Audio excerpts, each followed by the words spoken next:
So a circle is a fixed point. So you take a fixed spot. I take a piece of string. I like hemp string because it's very durable. And I'd like to put a knot in it so I could see that's where the fixed point will be, or the center of my circle. So when you have something in a fixed point, what a circle is the infinite distances that are the same amount going all the way around. And so they're the same distance from the center. So let's say this is a foot. It's going to be a foot going all the way around as you rotate it. So the first shape we'll make is with 6 circles. It's the seed of life, and then we could do some more complicated ones. So I like to start by drawing a circle in the center.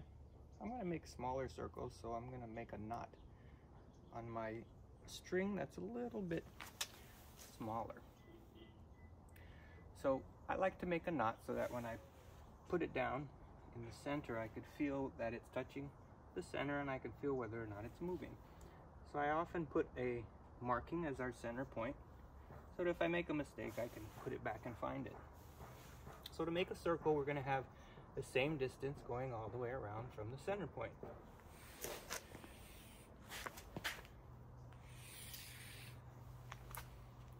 One thing to consider is we want to be accurate.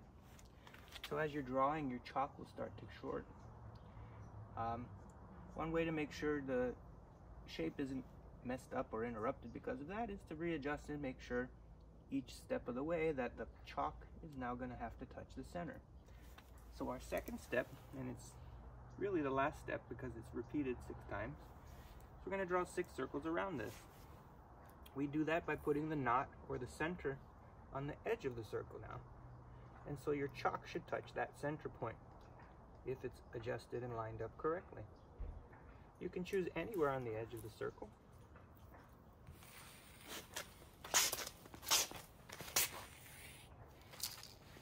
And now we have actually 2 circles. This is the Vesica Piscis, and it's actually traditionally used in a lot of philosophical and even religious drawings. And from here, actually, you can get different shapes like the square root of 1, square root of 2, square root of 3, square root of 4, and square root of 5. That would be another video. So we have our starting circle. We have now another circle where we touch the edge.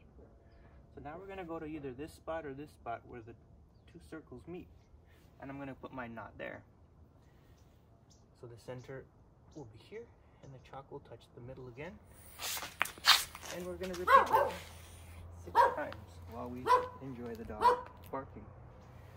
So where we left off and the 2 circles intersected, I realign the chalk. Chalk should be touching the middle. And now we have 3 circles around. We have 3 more to go. So again, the chalk goes in the middle. The center spot touches where the 2 circles meet.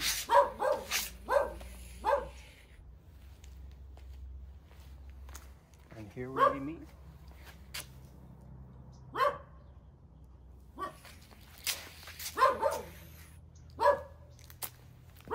And with 5 circles around, we have 1 more here. And we can see it's a tiny bit off. But we get the gist of it. So with this, we could start to color. You can see we have 6 seeds and 6 petals. We can draw like a flower. We can draw a triangle. We can draw a lot of shapes actually within this shape. We could draw a rectangle. We can draw a hexagon by connecting each edge of the petal. We can draw a diamond or a rhombus from here to here to here.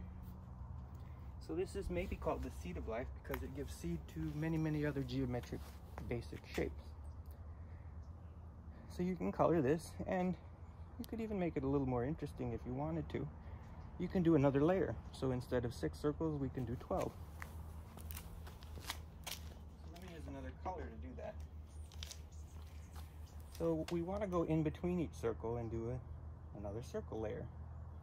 So to do that, first you want to adjust and make sure your chalk's lined up right. Put the knot on the edge, put the chalk in the middle. So instead of here, we want to go in between it. So we can estimate the middle is about here, or we could use our string to find the middle, because connecting here and here will give us the center. So that's the spot. So I'm going to do the same process of 6 circles, only I'm going to go in between the first 6 that we drew.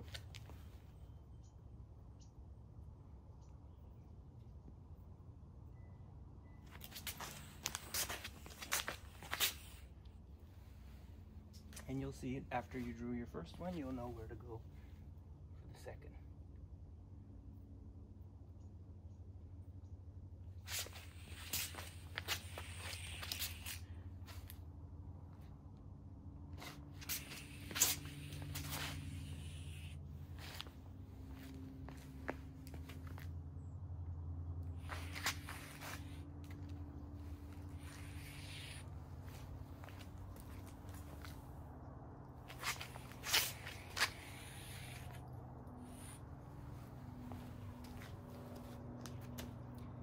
And we have 5 circles, and we're going to need one more.